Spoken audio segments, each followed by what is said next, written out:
Chaque année, le 15 novembre, à la même heure, Claire s'assoit sur un banc du quai numéro 7. Toujours le même. Toujours à 17h23. C'est à cette heure-là que le train aurait dû arriver. Le train où Julien devait descendre. Mais il n'est jamais descendu. C'était il y a 20 ans. Un matin froid, gris et tendre à la fois. Julien partait pour son travail, un contrat de 6 mois à l'étranger. Il lui avait promis de revenir avant l'hiver. « Tu m'attends » avait-il demandé. Toujours, avait-elle répondu. « Promis, promis. » Et il avait ajouté, en riant. Alors on se retrouve sur le quai 7, le 15 novembre, à 17h23 pile. Il était monté dans le train, la main levée, le sourire dans les yeux. Elle avait cru que 6 mois, ce n'était rien. Mais le destin, parfois, ne lit pas les calendriers. Quelques semaines plus tard, il y eut un accident de train dans le pays où il travaillait.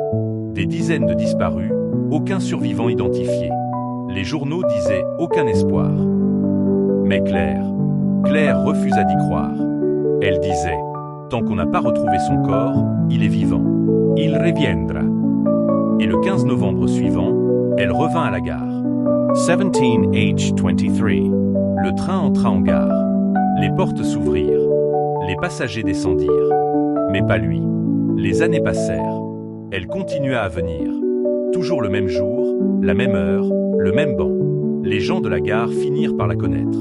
On murmurate. C'est la dame du quai 7. Certains lui offraient un café, d'autres un sourire. Mais elle ne parlait presque pas. Elle fixait la foule qui descendait du train, le souffle court, le cœur suspendu. Toujours cette infime seconde d'espoir. Ce battement avant la déception. Elle vieillit doucement. Ses cheveux grisonnèrent, ses mains tremblèrent. Mais chaque année, elle venait.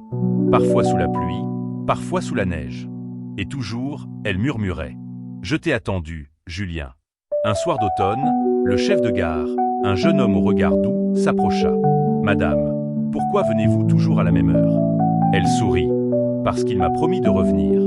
Et moi, j'ai promis d'attendre. » Il baissa la tête, incapable de répondre. Cette année-là, le 15 novembre tomba un dimanche. La gare était presque vide. Un vent glacé balayait le quai. Claire était là, emmitouflée dans un manteau beige, une écharpe tricotée par elle-même. Dans ses mains, une vieille lettre, pliée et froissée. C'était la dernière lettre de Julien, envoyée quelques jours avant sa disparition. « Je t'aime plus que tout, Claire. Le temps n'a pas de prise sur les promesses. Attends-moi. Toujours. » À 17h23, le train entra en gare. Le chef de gare, au loin, l'observait avec un pincement au cœur. Les portes s'ouvrirent. Et, un instant, il crut voir le visage d'un homme dans la foule. Un homme d'environ 30 ans, le même âge que Julien au moment de sa disparition. Même manteau sombre, même sourire. Mais quand il cligna des yeux, l'homme avait disparu. Claire, elle, se leva lentement. Un sourire doux, presque apaisé, sur les lèvres. Elle ferma les yeux et dit doucement. Enfin, le vent se leva. Sa lettre s'envola, tourbillonnant dans les airs avant de se poser sur le banc. Le chef de gare accourut, inquiet. Mais quand il arriva, Claire était assise, immobile. Les yeux fermés, paisible.